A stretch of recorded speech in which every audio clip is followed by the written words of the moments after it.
Hello everybody, welcome to another Lift Me Up video from our Lift Me Up class. And to this class, I was going to say today's class, but it's not, because you could be doing them any day or you could be doing them all in one go. I don't know.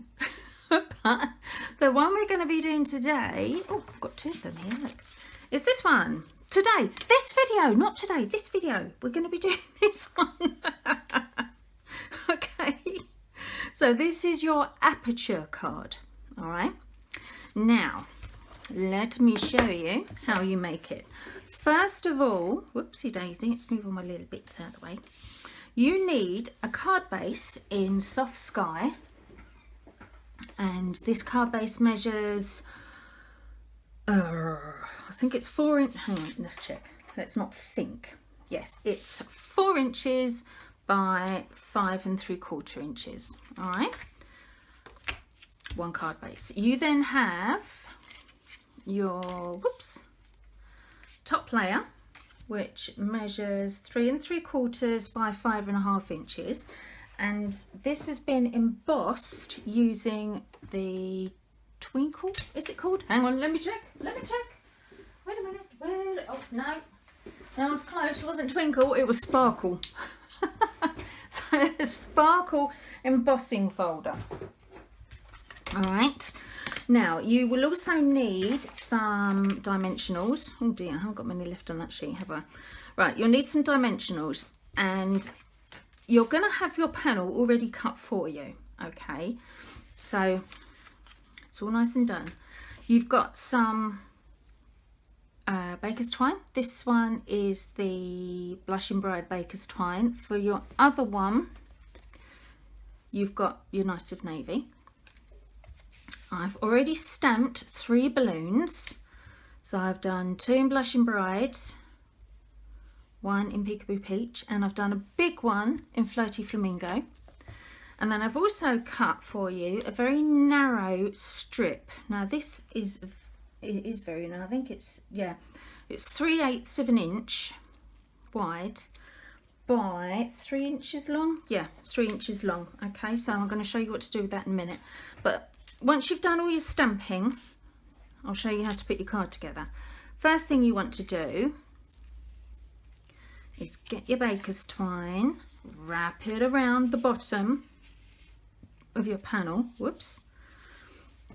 and tie it in a bow. Yeah, I know bows aren't the best thing to be doing on camera, are they? Because they're very fiddly, and invariably you end up doing it about 4 times, but let's have a go. Do you know what? Here's a little trick.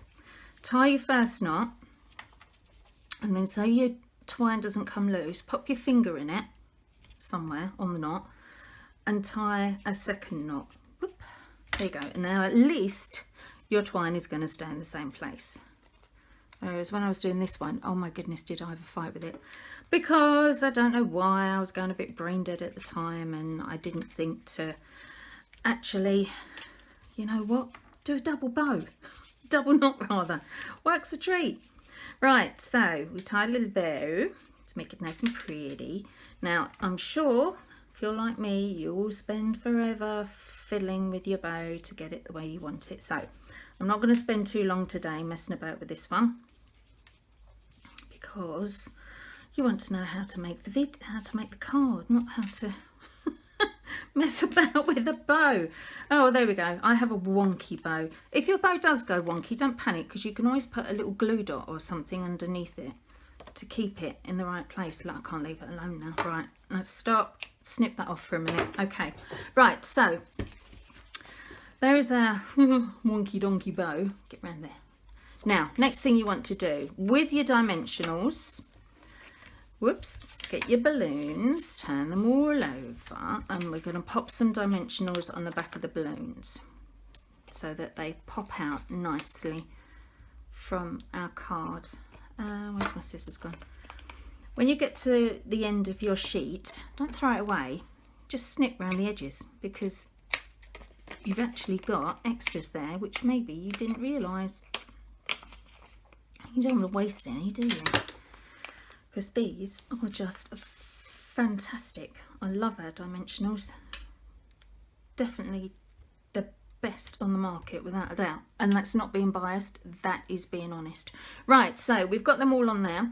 Now we're going to stick them on. So we'll do the big one first. That's going to go sort of at the bottom, overlapping your baker's twine, and it will overlap. Actually, if I put that on there so you can see it, we'll overlap the baker's twine, and we're going to overlap a bit of the balloon as well. Just gives it a nice effect. So that one goes on first, and then peel the backings off your other ones like so. Stuck to my finger. Oh well, never mind, I'll leave it there because I'll need it in a minute. Right, you want one at the top. Now if you just place your card front just over your base, because if you can get it so that it just overlaps just marginally, it just gives it a nice effect, just coming over the edge there. Pink one on, and then just drop it down slightly with your Peekaboo Peach one. That's it. Right, now the reason you have 3 inches on your banner is not that you need 3 inches, it's so that you can work out how much you need, because obviously it depends where you've stuck your balloons as to how much you actually want to go for. Now first of all, I'm just going to trim off the end because I want a nice flag end, so I'm just going to do a little cut just in the middle, not too much, only about I don't know, about 1/8 of an inch I suppose I've cut there, and then I'm just going to snip into it to make my nice tail, my flag tail. Is that what it's called? Flag tail? Yeah, I think that's what it's called. And now you see I can see how big I need it. Now if I poke that under there, actually that's not a bad fit, is it? Look, mine goes. That's quite handy. Good. Whoop. Right, I need to stick this down. Where is my glue? Glue. There we go. There's some glue. I'll use this one. So just a little bit of glue, not too much, because as you probably know with this glue, as lovely as it is, it's very sticky and you don't need very much. So I'm just going to tuck that under there.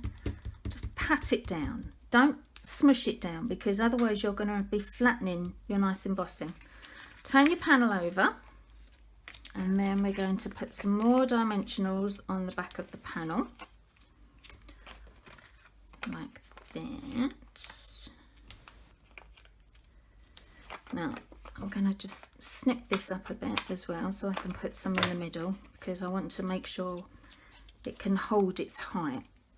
So I think sometimes people don't put enough dimensionals on the back. They think, oh yeah, that's fine, it's going to hold it up. It doesn't always. When you've got things stuck on the front, sometimes you need to put a little bit extra on to make sure it pops up enough. Otherwise you'll find you'll put it in an envelope, you'll send it to somebody and it would have got flattened, which isn't really that good, is it, when you've just spent all that time making your lovely card. Right, there we go. Pop that in place. Shouldn't have taken those top ones off, never mind. Pop it in place and just flatten it down.